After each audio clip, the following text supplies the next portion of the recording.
fine art photographer and I shoot underwater. And I'm just going to start with my underwater series because that's where the momentum really started in my career, and I started to use the beauty in my work to talk about things that were really important to me. So I made this series because my dad had a rare disease, and I wanted to create striking images to get people's attention to talk about his disease, and it worked, and I won awards, and I brought awareness to the disease. So I started shooting in pools, and it was a really controlled setting with really stylized compared to what I do now. After shooting in pools, I traveled the world, not everywhere, but some parts of the world, and my passion for water conservation really grew. I was commissioned by the Arts and Culture Festival of the Pan Am Games, and I created this image, which talks about rising sea levels, displacement of people, and loss of land. This was shot in Tobermory, and right after this picture, I dropped my camera in the lake. It was really depressing. It's kind of a bad memory. But so this image is of two athletes, one Olympian diver and one synchronized swimmer, and they use athleticism and performance. So I decided to shoot this in a more theatrical way in the Etobicoke Olympian pool, and I used a spotlight to create more drama and to show a lot of action. So this is one of my more well-known images. It was shot in Tulum in Mexico in a cenote. And the Mayans, they have a very spiritual relationship to the cenotes because they are sacred sites. So unfortunately now they're really touristy spots, but I used the light to my advantage in this to give this feeling of spirituality for what it was originally used for. This is really hard. You have to talk so fast. Okay, so after the Pan Am project, I worked with conservation companies like the Seabin Project, and they hired me to shoot promotional images to bring awareness to their sea bins that extract oils and plastics from the ocean. And they put these in marinas.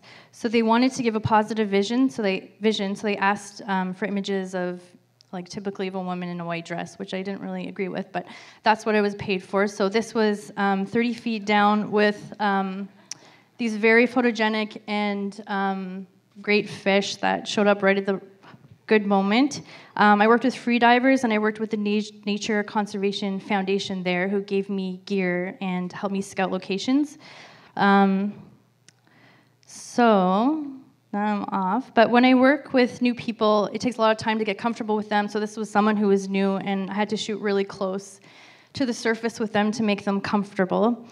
This image was taken at the same spot as the one with the fish, but on a different day, and it was more foggy. There was bad visibility, so there's a lot of times in my work I have to work with what I have, and it actually created a really nice mood. So the underwater world is really small, and it connects me with people all over. This past August, I sailed aboard Dia Tomé, this boat, with 3 other underwater photographers and free divers. This boat was bought by Alex and Marianne, who are from France, and their mission is to use the expeditions for artistic and educational purposes to bring awareness to ocean conservation. So I was invited along with Enrique, who's from Menorca in Spain, and we spent 2.5 weeks together, first as strangers and now as good friends exploring the Caribbean. This picture, oh, no, it's fine. This picture is of Dia Tomé from obviously very far, but after spending so much time intimately on the boat, it was really interesting for me to see it from this perspective.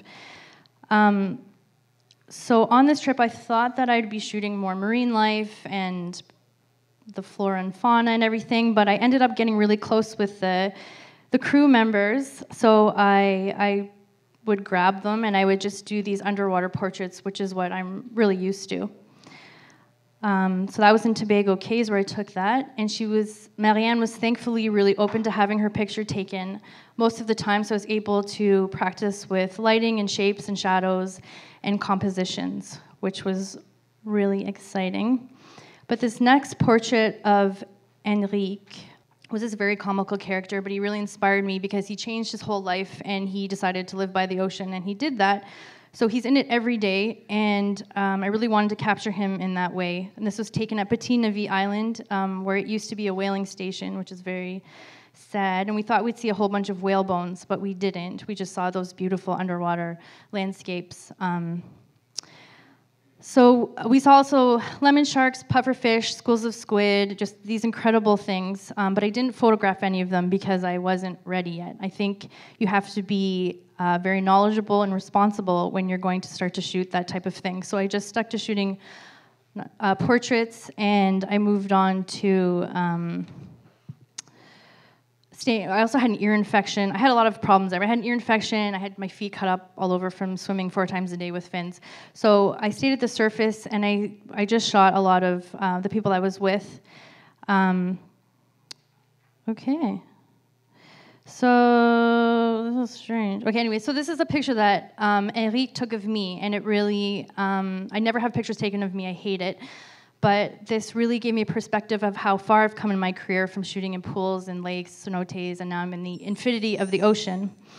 This was a tiny room on the sailboat, and it was really hard to get privacy there. So I would have little siestas, and I would take my time away because I'm a bit of an introvert. And there was a lot of time of reflection for 3 weeks, and it was my time to really understand what I wanted to do with my life and with my work. So on this trip, I was asked to shoot some underwater video to do a test for a potential music video.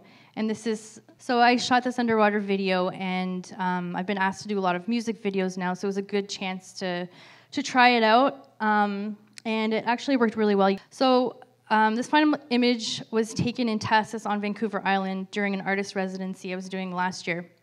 That was very influential in my career too, because I was working for a fashion photographer at the time who was amazing, but it was very materialistic. So as soon as I got to Vancouver, I was like, I'm done with that.